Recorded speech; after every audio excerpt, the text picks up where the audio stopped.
Protesto de caminhoneiros atinge 23 estados, provoca falta de combustíveis e ameaça a distribuição de alimentos. Para conter a greve, Petrobras reduz o preço do diesel em 10% por 15 dias.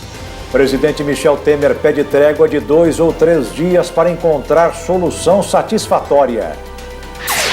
Ex-governador Eduardo Azeredo se entrega e é o primeiro preso no mensalão tucano. Distrito Federal sanciona a lei que vai punir com mais rigor os casos de maus tratos a animais domésticos. Donald Trump esfria a chance de que a cúpula com a Coreia do Norte aconteça. Com Mané e mais 7 atacantes, o Senegal é só confiança antes da viagem para a Rússia. Os jogadores da seleção brasileira fizeram hoje à tarde o primeiro treino com bola. Agora no Jornal das 22.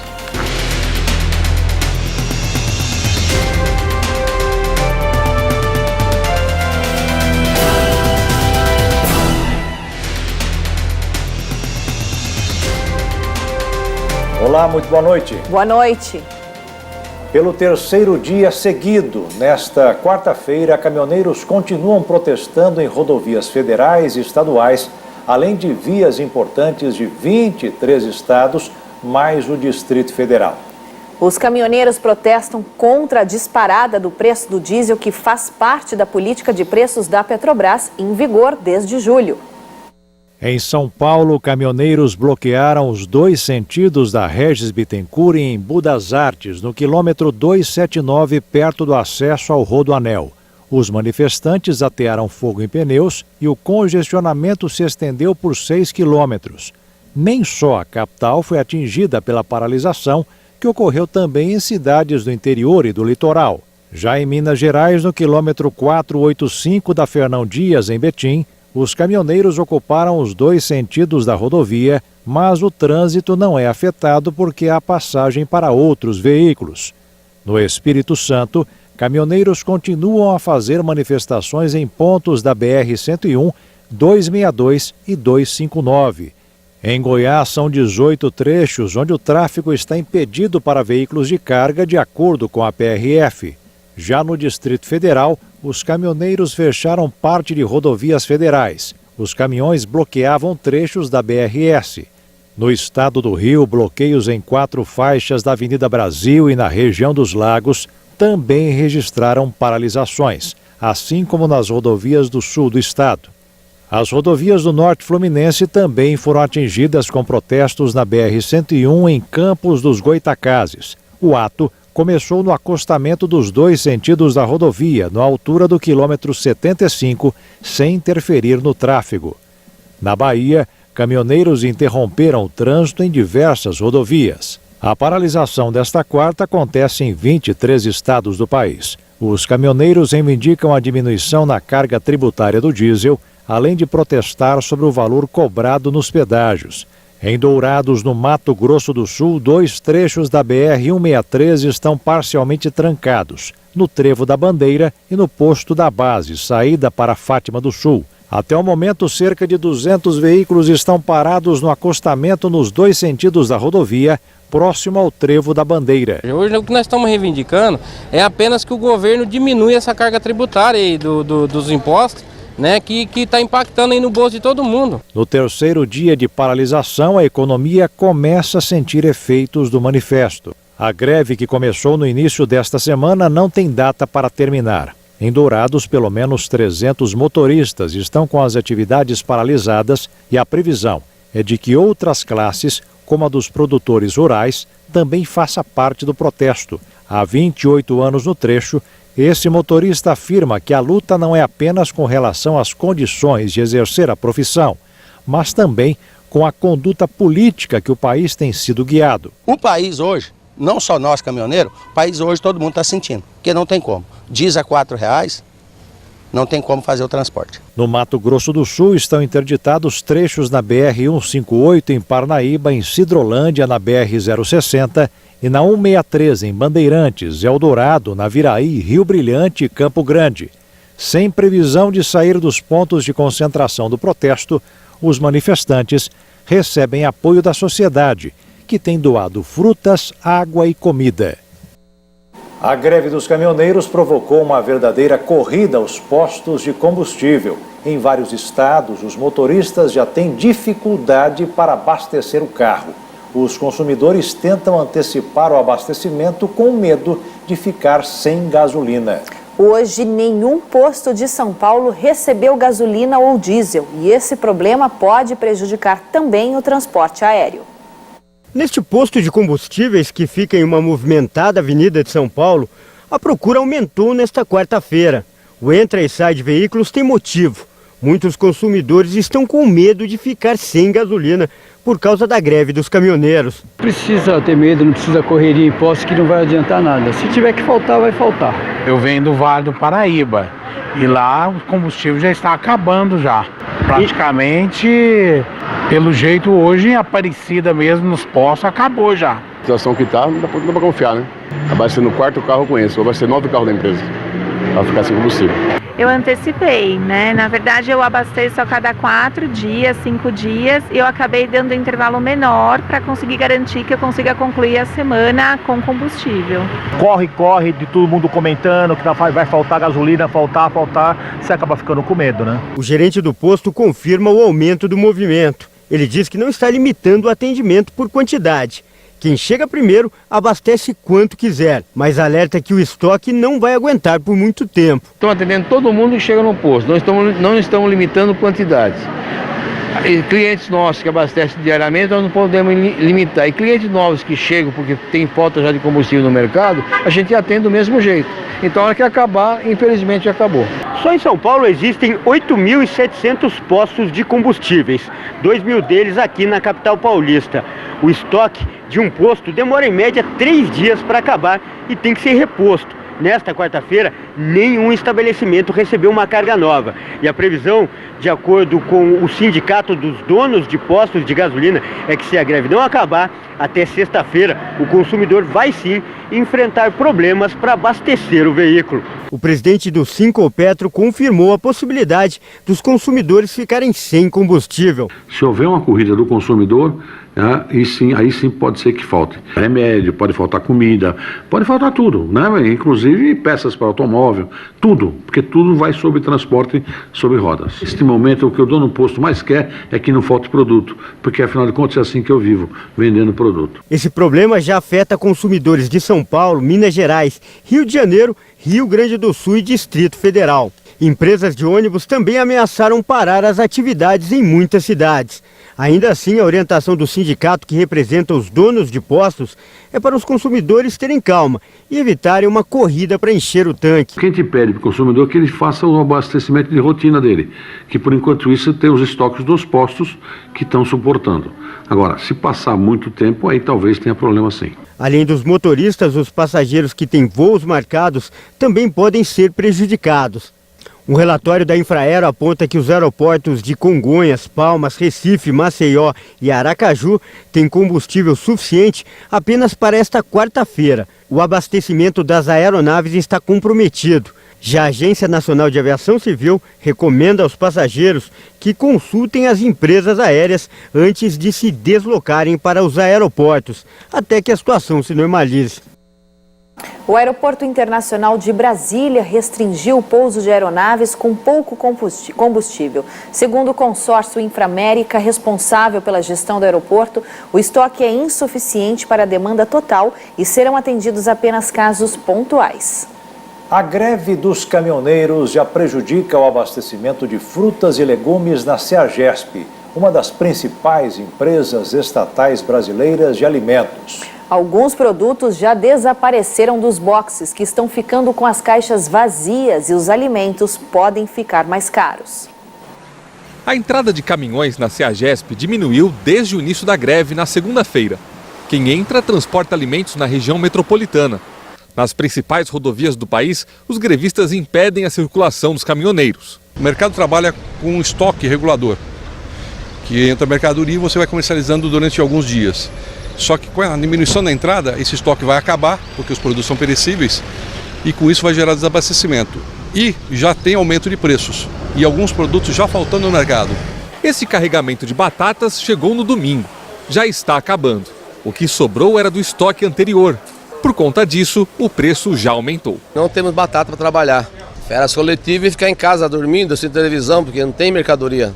Para o diretor do Sindicato do Comércio Atacadista, se a greve continuar, o estoque de frutas e legumes deve acabar em breve. Acredito que a partir de sexta-feira já já começamos a sentir mais essa questão do desabastecimento de alguns produtos.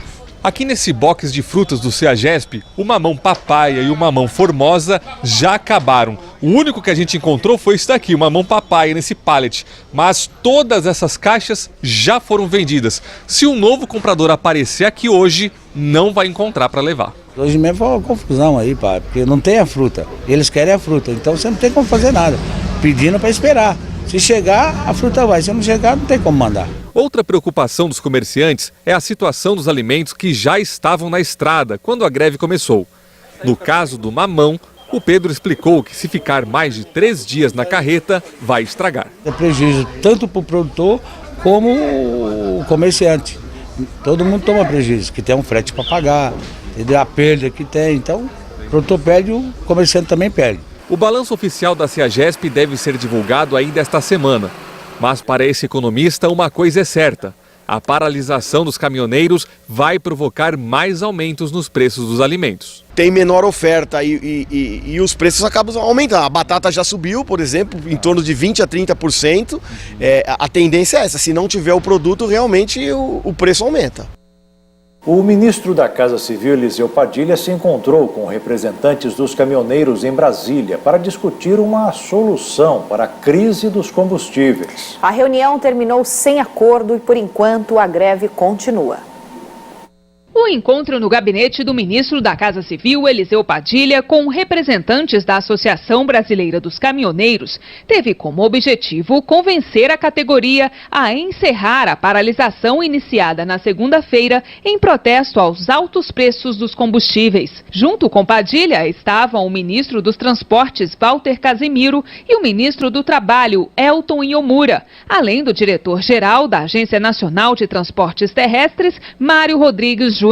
De acordo com a Confederação Nacional dos Transportadores Autônomos, entre as reivindicações dos caminhoneiros estão a mudança na política de reajuste do diesel e o fim da cobrança de pedágio para caminhões que trafegam vazios e com eixos suspensos. Nesta terça-feira, o ministro da Fazenda, Eduardo Guardia, anunciou uma medida que parece não ter surtido efeito. Condicionou a eliminação da CID sobre o preço do diesel à aprovação do projeto de reoneração da folha de pagamento pelo Congresso. Depois do anúncio, representantes da Associação Brasileira dos Caminhoneiros afirmaram que a redução da CID não é suficiente, o que determinou a continuidade da greve. Segundo a Abican, a categoria quer que os tributos do óleo diesel sejam zerados. A associação ainda reclama que a CID representa 1% dos tributos que incidem sobre o combustível. Hoje, o presidente da Câmara, Rodrigo Maia, ao participar da Marcha dos Prefeitos em Brasília, falou que quer ampliar a redução dos impostos e que quer incluir alíquotas menores do PIS e COFINS, num primeiro momento, somente para o diesel. No caso do que a gente vai conseguir avançar no PIS e COFINS, será sempre numa equação vinculada ao valor daquilo que nós vamos recuperar na reoneração. Pode não ser aprovado como o governo quer, mas vai ser aprovado. O acordo para zerar a CID sobre o diesel saiu depois de uma negociação entre o governo e Congresso. A estimativa é que, com a volta do imposto sobre a folha de pagamento, o governo arrecade 3 bilhões de reais, o que vai compensar a perda de 2,5 bilhões de reais por ano da CID sobre o diesel. Com a medida, o preço do litro do diesel deve cair 5 centavos. O relator do projeto de reoneração da folha, deputado Orlando Silva, do PCdoB, disse que o texto vai tirar o benefício fiscal de 36 setores. Segundo o parlamentar, o projeto deve ser aprovado. A minha impressão é que esse tema está sendo tratado como tema de interesse da economia brasileira. Não é um tema nem do governo, nem da oposição. Por isso que eu sou otimista e creio que sim, o Congresso Nacional tem a obrigação de ajudar a economia a retomar o seu dinamismo. Nesta quarta-feira, a Petrobras anunciou que a partir desta quinta-feira vai diminuir de novo o preço dos combustíveis para as refinarias. O litro da gasolina vai baixar 0,62% e do diesel 1,14%. Por nota, a estatal informou que as reduções foram definidas de forma estritamente técnica e fazem parte da política de preços da empresa. Um dos parâmetros para a Petrobras decidir sobre o preço dos combustíveis é o dólar. O ministro da Segurança Pública, Raul Jungmann, afirmou que a greve dos caminhoneiros está gerando impactos pontuais no país e que o governo federal montou um gabinete de crise para acompanhar os desdobramentos dos protestos dos motoristas. Jungmann disse que até agora não teve solicitação do Estado de ajuda para o uso da força, mas que está à disposição. A Advocacia Geral, que representa o governo federal na Justiça, entrou com 17 ações contra os protestos. Dessas, 8 liminares foram concedidas para que os bloqueios das estradas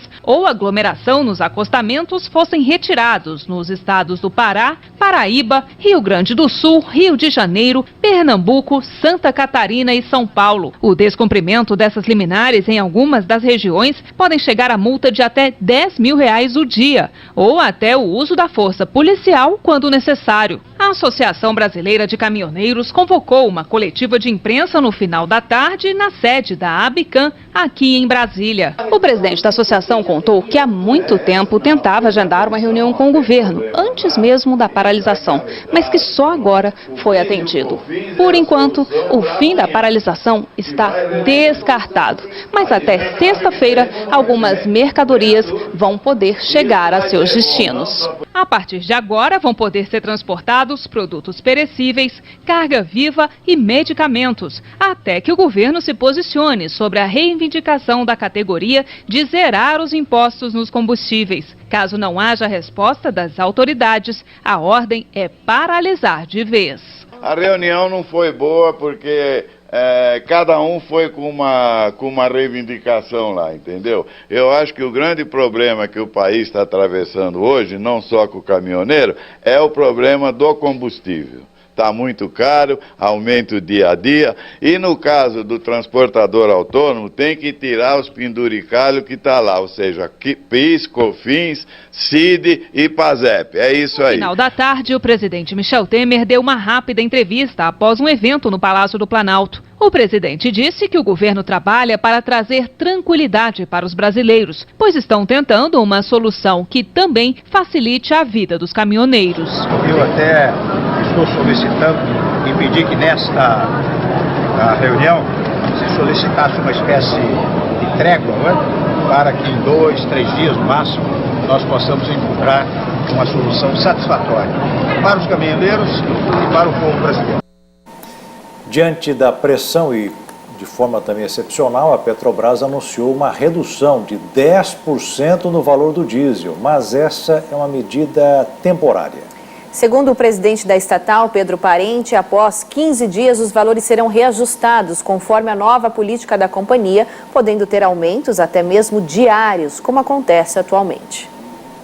A Petrobras tem sido apontada como vilã pelo preço elevado dos combustíveis. O presidente da estatal, que é indicado como um dos maiores executivos do país, vem sendo questionado. No Congresso, o vice-líder do Senado, Cássio Cunha Lima, já cobra abertamente a demissão de Pedro Parente. E diante da pressão política e dos caminhoneiros, o executivo veio a público e anunciou uma redução no preço do diesel. A Petrobras entendeu que uma das grandes dificuldades é a necessidade de que exista uma possibilidade de trégua, de tempo para uma discussão mais serena dos temas complexos em discussão, e a diretoria executiva entendeu que deveria então dar uma contribuição, a empresa deveria dar uma contribuição para a construção desse ambiente de trégua, ambiente construtivo, e decidiu então reduzir o preço do diesel nas refinarias em 10% por um período de 15 dias. Após esses 15 dias, voltamos progressivamente a implementar ou a operar de acordo com a política, que é a política que vocês conhecem. Essa redução de 10% representa uma redução média de 23 centavos por litro, pouco acima de 23 centavos, né, por litro, o valor médio do diesel comercializado nas refinarias da Petrobras. O que nós entendemos é que para os consumidores teria que haver uma redução mínima de 25 centavos no litro do diesel. Essa decisão se aplica somente ao diesel e como informei, tem o objetivo de permitir que o governo e os representantes dos movimentos tenham tempo para negociar um acordo definitivo neste quadro mais construtivo, portanto, contribuindo para evitar impactos negativos tanto para a população quanto para as operações da nossa própria empresa. Importante ressaltar, é uma medida de caráter excepcional, não representa uma mudança na política de preço da Petrobras. E com essa decisão nós acreditamos, uma vez mais, que seja possível ao governo e aos representantes dos caminhoneiros encontrar essa solução definitiva nos preços do diesel comercializados no Brasil. E o executivo também lembrou que os estados são responsáveis pela maior parte dos impostos dos combustíveis. Na visão da Petrobras, essa negociação tem que passar necessariamente pela discussão da redução das cargas tributárias federal e estadual, porque não vamos esquecer também que há uma elevada carga tributária estadual sobre esse produto, uma vez que essa carga tributária representa a maior parcela na formação dos preços dos combustíveis. Veja a seguir, ex-governador de Minas, Eduardo Azeredo, se entrega à polícia. E ainda, pais entram com ação na justiça para despejar o filho de 30 anos.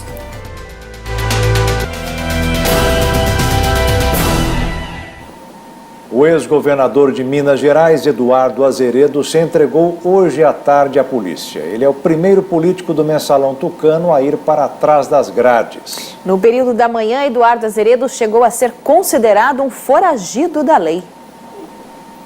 A prisão de Azeredo foi determinada pelo Tribunal de Justiça de Minas Gerais, após desembargadores rejeitarem o que seria o último recurso na segunda instância. O ex-governador teve pena de 20 anos e 1 mês de prisão pelos crimes de peculato e lavagem de dinheiro no Mensalão Tucano.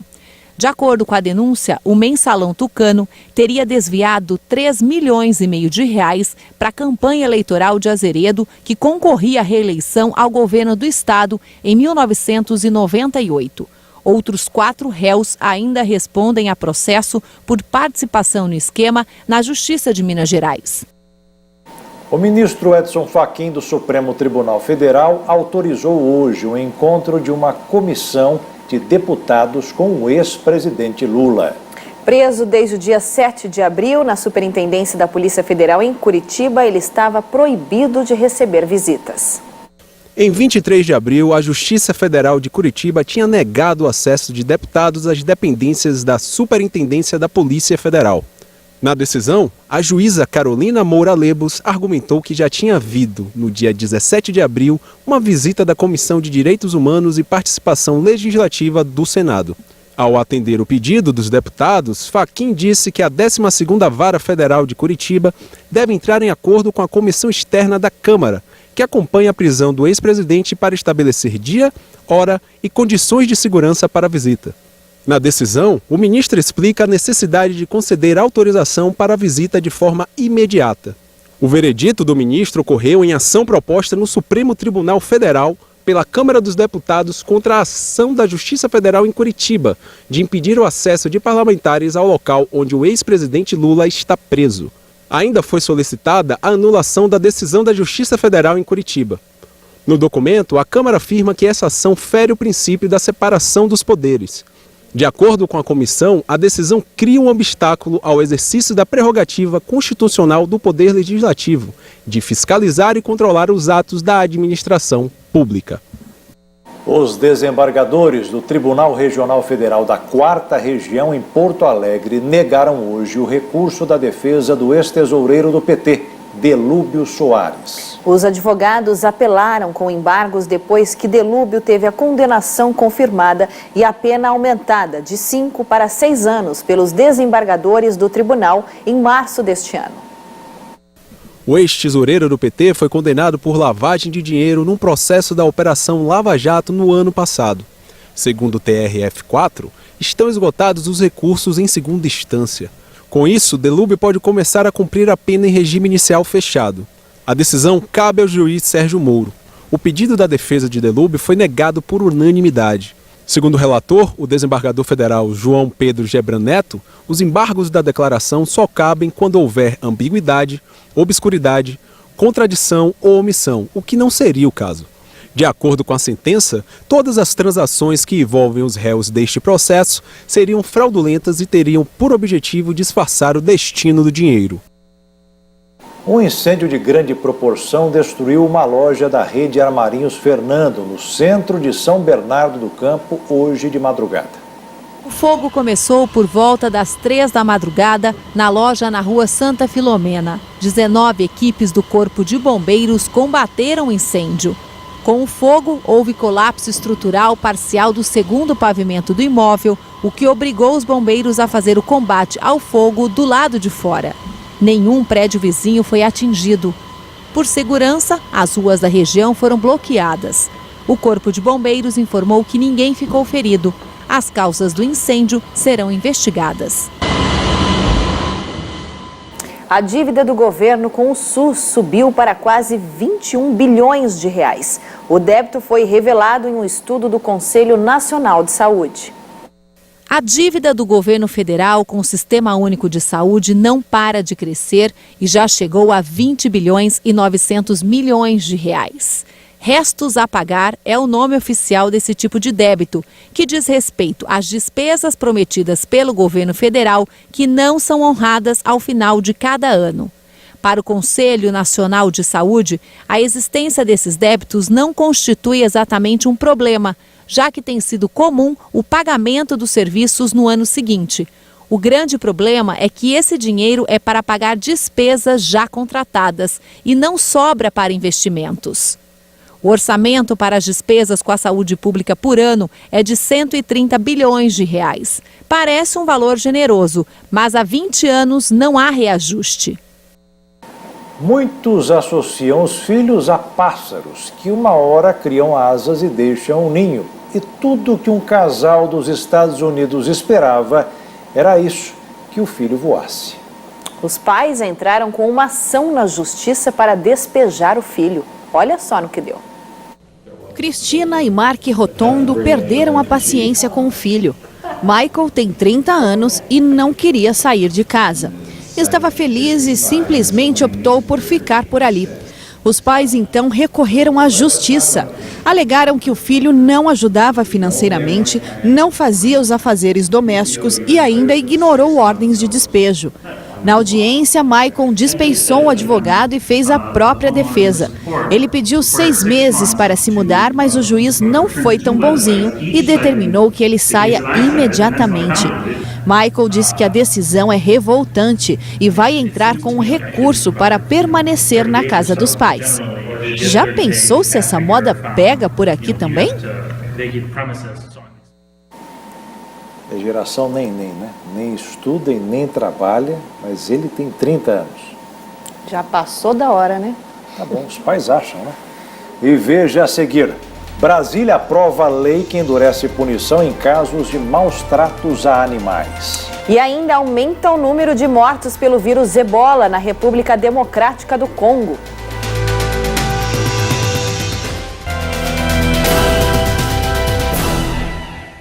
O governo do Distrito Federal aprovou uma lei que vai punir com mais rigor os casos de maus tratos a animais domésticos. A multa prevista será de até 40 salários mínimos. Foi aprovada uma lei que pune duramente quem for flagrado maltratando animais domésticos e silvestres. Ela mostra mais clareza como se identifica a crueldade praticada com os bichos. Agora considera-se maus tratos os atos praticados contra a liberdade psicológica, comportamental, fisiológica, sanitária e ambiental. Essa lei alterou a de 2007, que classificava casos de maus tratos apenas aqueles em que animais sofriam danos físicos, como cortes ou feridas abertas. Agora, quem não cumprir a legislação deverá pagar uma multa de 40 salários mínimos, quase R$40 mil. De janeiro a março deste ano, o Distrito Federal registrou 41 ocorrências de danos contra animais. No mesmo período do ano passado, foram 22 denúncias. Houve um aumento de 87% no período. A informação é da Secretaria de Segurança Pública. A nova lei entrará em vigor depois da publicação no Diário Oficial. Um estudo da Fundação Getúlio Vargas revela que a população mais pobre vem perdendo rendimento. Veja essa e outras notícias nos destaques da economia. A desigualdade faz parte da realidade brasileira e mudar esse quadro não é uma tarefa fácil. Um estudo da FGV alerta que os mais pobres perderam renda. Só para se ter uma ideia, o rendimento dos 20% mais vulneráveis caiu de R$ 400 no primeiro trimestre de 2017 para R$ 380 de janeiro a março deste ano, uma queda real de 5%. Na outra ponta da pirâmide, os mais ricos tiveram um aumento de quase 11% nos rendimentos. Segundo o estudo, esse ainda é um reflexo perverso da crise econômica, onde os mais pobres são mais penalizados e a solução para esse problema passa necessariamente pelo reaquecimento da economia. Um levantamento da Confederação Nacional da Indústria revela que 1 em cada 3 empresas estão produzindo abaixo da capacidade. A boa notícia é que 81% das companhias pretendem retomar investimentos. É o impulso que o país precisa para crescer, gerar emprego e renda e combater a desigualdade.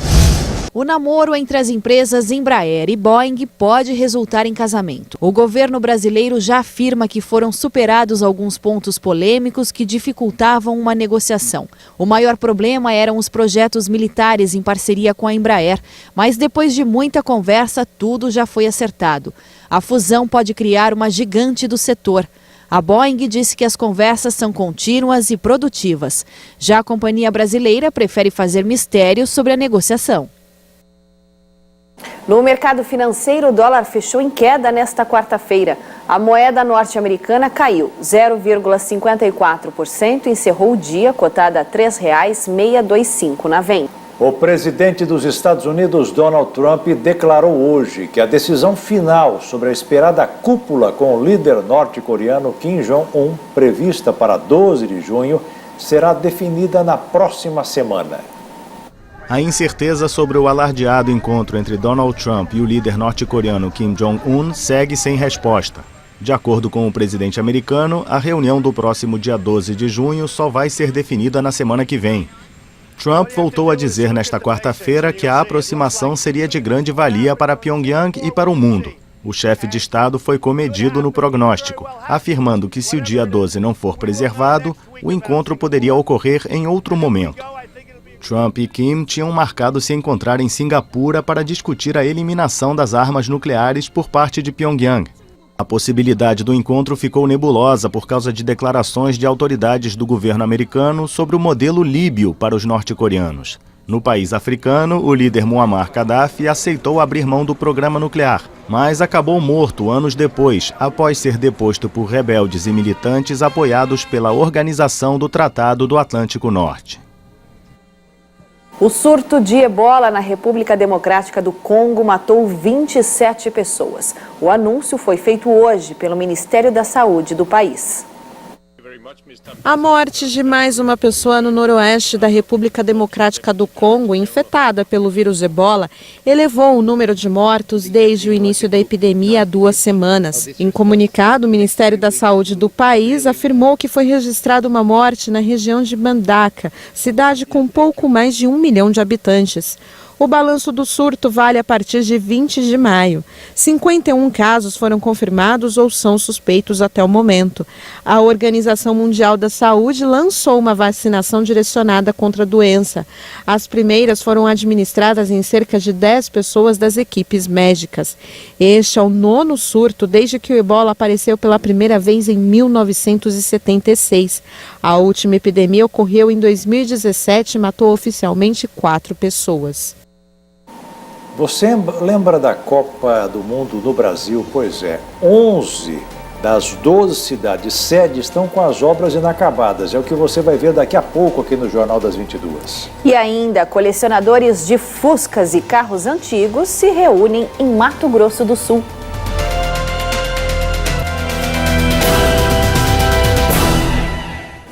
Os líderes do G7, grupo de países com as maiores economias do mundo, estão pressionando a Venezuela e pedem que o presidente Nicolás Maduro convoque novas eleições no país. Os líderes ainda acusaram o governo de Caracas de autoritarismo depois da votação realizada no fim de semana, que resultou na reeleição de Maduro.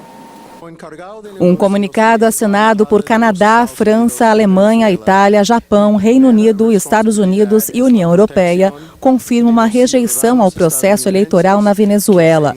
Os governos declararam que, ao se recusar a aceitar padrões internacionais e ao não estabelecer garantias básicas para um processo democrático, inclusivo e justo, essa eleição e seu resultado não têm legitimidade ou credibilidade.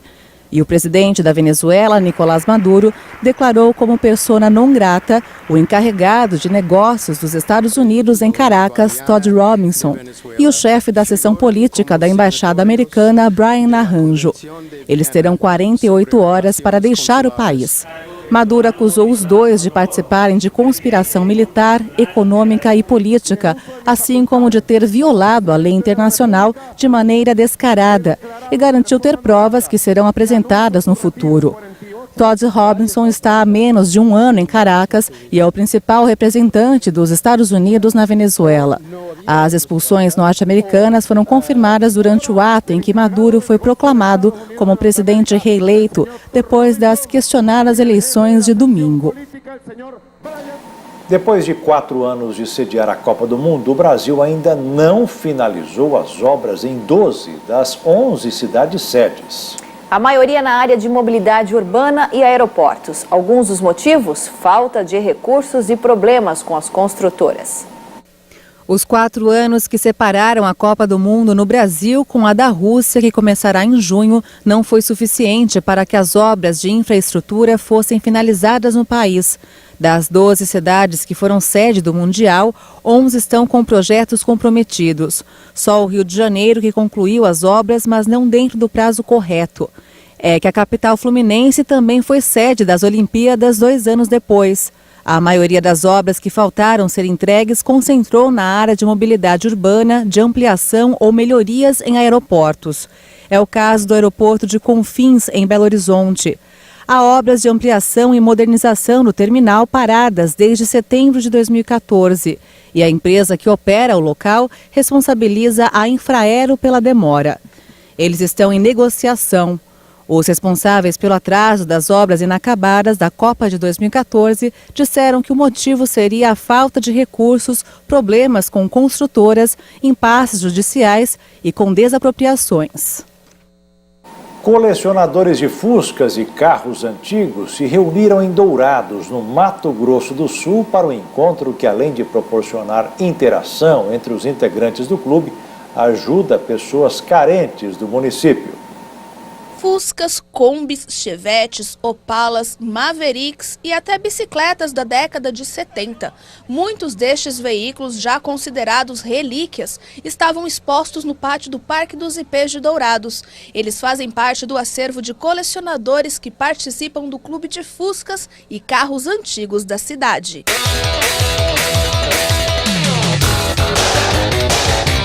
Este comerciante está na direção do clube desde o início do ano. Segundo ele, mais de 100 colecionadores participam dos encontros, que são realizados mensalmente. Para ele, ter um veículo antigo é praticamente uma história de amor. O primeiro carro, eu lembro até hoje do meu pai, foi um Maverick e depois foi um Fusca que ele deu de presente para minha mãe. E aí desde pequeno eu sempre lavava os carros do meu pai, andava com os carros.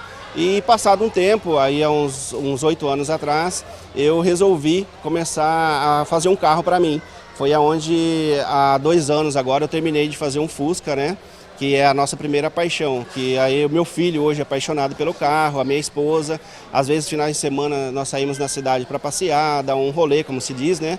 E saímos no Fusquinha. A intenção do clube não é apenas promover o encontro entre os proprietários de carros antigos, dos mais diversos tipos, anos, modelos ou cores, mas também praticar a solidariedade, ajudando o próximo. Compartilharmos um pouco do que temos com as pessoas que precisam, né? Nós vamos fazer toda uma triagem do que vamos receber para depois estarmos distribuindo, né? Voltar no tempo, reviver lembranças que ficaram na história. Dono deste Chevette 1976 placa preta, o que garante que o carro é mais de 90% original, este professor, ao sair com o veículo, recorda momentos vividos ainda na juventude. Eu sempre tive essa paixão por carro antigo. E o primeiro carro que eu tive na faculdade foi igualzinho esse, isso há 25 anos atrás. A gente acabou vendendo na época, não deu muita importância e agora resolvi comprar de novo. Não achei o que era o meu, né? Mas achei um muito parecido. É um carro que me lembra, é o primeiro carro que eu tive, então não tem preço. É um negócio que não vendo, não empresto. Pretende deixar na família até? Ah, você vai ficar para sempre agora. E o Jornal das 22 termina aqui. Uma boa noite para você e até amanhã. Boa noite, fique na paz. Tchau.